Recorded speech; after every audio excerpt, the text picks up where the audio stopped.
us through the day and I guess maybe where you were close in terms of what you wanted to do and the move that you did make, or the moves you made today. Well, we started out pretty early this morning. We had conversations last night on a number of different areas. Obviously, it was pretty well documented that we were speaking to Calgary regarding Mika Kiprasov. That went on late into the evening last night, and then first thing this morning we went back at it. Pretty quickly into the day, it was apparent that that wasn't going to happen. Made a number of calls on a number of different players, including the one we ended up getting. And as you probably hear around the league, although there was some player movement, it was difficult to make trades today. There wasn't a lot of players that were available, and we targeted on one or two, and we were able to get one of those right around 3 o'clock. Dave, Mike Zeisberger, Toronto Sun. There's been a lot of talk for months about maybe you guys have had discussions about Roberto Luongo. Today, when he was asked about not being moved, his direct quote was, "My contract sucks." How much did his contract, was that an issue in any potential talks that you did have? Well, I'm not going to speak specifically about any other player than Mika, because that was obviously out there and we had permission to talk to him. But from our standpoint, any player that we bring in on a going forward basis has to make sense for us long term, and you couple that with the assets that you're going to have to give up to get that player. At the end of the day, we weren't in a position to make a trade that we were satisfied with, in terms of assets, it would be expended and impact on our cap going forward. So with Mika, it would have been a little bit different story in terms of length of term and the amount of money that we felt we would have had to pay. So that's where it ended up at the end of the day. Did you have a conversation now looking forward with James just about everything that went on? Yeah, I've talked to James already. Nothing changed at all. I know there was a big deal about goaltending, and there always has been in this marketplace. The benefit of bringing Mika Kiprasov in would have been that we weren't moving either one of our goalies out. And we've always said that if we could get a veteran presence to help these guys along and give them some experience and some tips, that it would have been an ideal situation. I had that conversation with Mika directly. I think that part of him was very excited about that, and part of his apprehension was not having his heart in it 100% and coming here and letting us down. So that was the direction that we wanted to head. And we also said last week and weeks prior to that we're happy with the goaltending, that we have two quality goalies. We weren't trying to move one out. It was our desire to add to that group, but if we couldn't, that these guys have earned the right to play, and who Randy puts in is up to him. But I think if you look at what James has done this year, he's played very, very well, and we expect him to grab the net and go with it. Dave, what was the biggest roadblock for Mika coming to Toronto?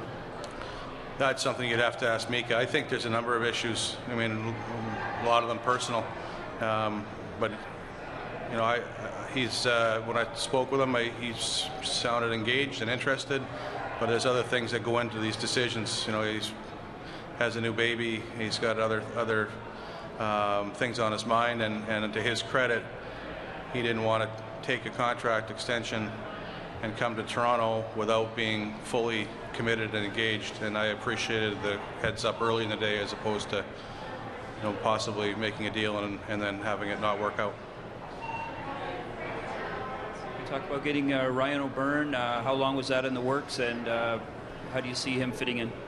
We asked about Ryan about 10 days to 2 weeks ago, trying to set up for this day. You look at the number of players on the free agent list, the players that would be unrestricted, those are the guys who are most likely going to be moved today, and as you saw, that was the case. The price tag that we had early was not to our liking, but as those things can change, as the week moved along and the day moved along, it became something we were comfortable with. He's going to be one of our our 8 defensemen, and he's not going to come in here and take over the defensive core. He's a defensive defenseman. We feel he can play with good players. He can play with John Michael Lyles, and he can play with the Gardner, Koska. Those are probably the most likely pairings, but again, that'll be a Randy Carlyle decision, and he's going to be one of our defensemen. How much he plays will be determined by the coaching staff. We have 12 games left, and we wanted to make sure that we weren't in a position where we were short on defense, and we were very comfortable with him as a player and as a person. And again, at the end of the day, how much he plays will be determined on his play and where the coaches want to put him. Dave, over here. Kevin, the Toronto Star here. Did you see the landscape, particularly in the East, change over the last couple of days with the player moves? Not particularly. I think some teams address certain positions, and a lot of it was depth, and that's kind of what we tried to do. Unless there's something that's coming in late. I didn't see a blockbuster. I guess you could say the Rangers had a semi-big deal there. But I think everyone that made some deals made modest improvements, and that's really all that was available to most teams. Again, you look at the trades that were out there, there was a lot of pieces moving that I think clubs can look at and say I shored up the back end, or I was a little bit better down the middle. And those are the trades that were available to most teams. Dave, by only adding a depth guy, what message are you sending to the rest of your group as it relates to the playoff drive and perhaps the playoffs after that? Well, this is the first year that I've been here that we haven't really been looking at selling players off for picks. So the first thing we're saying to the group is we could have moved some players today for draft picks, good players, and probably would have got fairly good prices for them when you look at the free agent market. And we made a decision early on that wasn't something we had any interest in doing, that if we were going to do anything, it was going to be try to add to the group and put some more pieces into the puzzle on the table. And again, we didn't add a lot of players. We added one that we think can help us. We also, as we're getting healthy, are going to have possibly 5 full lines up front. And if there wasn't a player that was going to help us significantly, then we were very content with the group we have. So I think the message to our team was and is that we're happy with their play, and they've worked hard to put themselves in a good position. And it wasn't about getting draft picks for UFAs. It was about trying to keep the group together.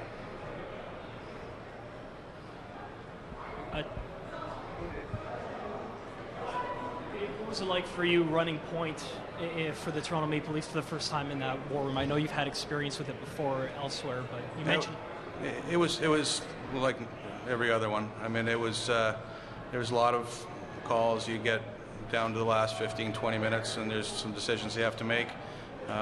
We've got a good group of people that work here. Our scouts are involved, our head coach is involved, and try to keep everybody apprised of our options, and again, at the end of the day, the decisions we had to make were, in our mind, fairly easy to make. Dave, how much of a sample size do you need from James before you can actually make a full determination on what he is moving forward? Well, he's still a young goaltender. I mean, it's not about his ability. We were fine with his ability, and actually his play has been exceptional. It was just about getting him some experience with him to help him, and there's nothing more to it than that. With bringing Kiprasov in, in terms of sample size, he's going to play the majority of the games as long as he keeps playing like this. I know that Randy has confidence in him. A lot of the decisions that we make on goaltending, those decisions are group decisions, because I'm not a goalie expert. We have a quality goalie coach. We bring him into a lot of decisions and discussions on our goaltenders and future goaltenders, and he has a lot of time for James Reimer, and so that always factors into the decisions we make.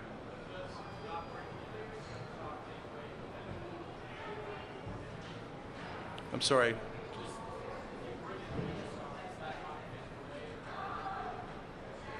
Not at all. You need more than one goalie, and there's a lot to be said about learning from some people, if that's an option. If not, then again, there's other ways of doing it. Part of it is the coaching staff spending more time with them. Rick St.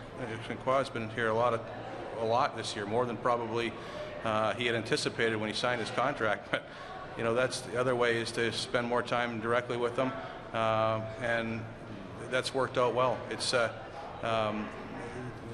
having someone mentor you in this business, whether it's in net or on the back end or down the middle, it doesn't hurt. And that was something that we had looked at. That was one of our goals. And as we said, if it wasn't going to come to fruition, it wasn't a devastating blow to us. We weren't crushed today that we weren't able to get Kiprusoff to come, because we felt that we had two quality guys here. At what stage are the Maple Leafs right now after today, going into your overall vision of the future? What stage are we in? Well, I think we're still in a position to keep adding assets. So, some of the deals that we were presented with today would have meant moving players not off our roster necessarily, but players that are in our system. We're trying to build that up. You want to have a solid pool of players, so that when you do want to make a deal and you want to move a young player or two that maybe isn't quite here yet, it doesn't empty the cupboard. We were able to keep all of our picks this year. Next year we moved the 4th round pick. We still have extra picks next year, so in terms of adding to that group of players, we're in very, very good shape. So we're still developing, we're still growing as an organization. We need to add more pieces, and we're in a good position to do that. Dave, can you just talk about adding another player and where you are with the 23-man roster right now, and where you may stand heading down the stretch, bringing guys up or whatever? Yeah, the recall rule is still in place. Right now I think we're going to hopefully see Clark available fairly shortly, and Leo available in the near future. Then those guys become available for the coaching staff, and then we'll adjust our recalls accordingly. Obviously Ryan Hamilton played, I think, very well for us, better than people had anticipated. He looks like he's a player that the coach obviously has some comfort in, and then we'll work with our recalls down the stretch here. I can't tell you who's going to come or who's not, but there's a couple of candidates we'd like to get games if possible, and then you always have to worry about injury and things like that. But right now, if we can get healthy, we got a lot of players up here. Dave, how much did the team's play over the last 3 weeks or so, and its current position in the standings, affect your mindset going into today, if at all? A little bit. When your team's playing well, it can affect some of the decisions you're looking to make. I think that the coaching staff has done a very good job with this team in terms of getting them ready to play and asking them to do certain things. By and large, they've done that, and they've seen some success because of it. And down the stretch, like you said, the last maybe 3 weeks, we've played some very good hockey, and it wasn't our intention at that point to alter that group and to take some of those players that have worked hard to put points up on the board, take them out of the lineup. That wasn't something that we had any really interest in. Would we have moved a player for another player that everyone could say, yeah, your team gets better and that's an improvement? Yes. But again, moving players for draft picks or for prospects, they've earned the right to stay here, even the guys who are UFAs. Hi, Dave. What, if any, contract talks have you had with Tyler Bozak, and how do you see that situation as it moves forward? Yeah, I'm not going to discuss contract talks. And again, if we were worried about losing Tyler Bozak and getting nothing for him, then we would have moved him today. That wasn't a concern because, again, we're prepared for that at the end of the year if that's what it comes to.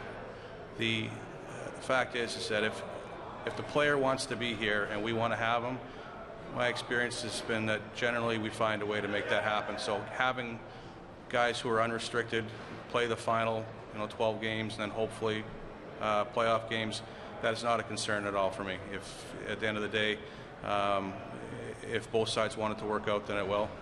And one of the reasons why we didn't want to move some of our younger players is that you want to make sure that you're prepared for movement if that's what it comes to. Dave, I know I'm the rookie of this distinguished group here, but just to clarify, with the new collective bargaining, as you mentioned, roster moves, 23-man roster. At what point does that change going into the playoffs and then right to recall and all that? Is anything different with respect to that? And I may make a mistake on this one too, but it is different than it was in the past. You still have only 4 recalls between now and the end of the season. So if you recall a player, that counts as 1 recall. If we recalled Ryan Hamilton, tomorrow, then it would count as a regular recall. You only have 4 of those between now and the end of the regular season. After that, then it shifts to having 3 players up at one time, and you can alter them back and forth. But you are limited as to how many guys you can bring up between now and the end of the season. Dave, when you guys signed McClement in the offseason, Randy had a lot to do with it and the fact he coached against him. Was Oburn a guy that Randy expressed a lot of interest in when he was one of the guys available? Randy knew of him, but no, it wasn't one where that was the case. This was one where our pro scouts felt very comfortable that he was the guy that could fit in as one of our 8. And again, I want to make sure that people understand that's what I'm talking about. That Ryan is a depth player that's going to play wherever Randy wants him to play and fit in the lineup however he sees fit. And we felt that we needed a player like that, in our lineup or available to the coaches. So when we looked at the players available and the price tags that it was going to cost to get some of them, that was a player that we focused in on, one of them, and it was the one at the end of the day that made sense for us.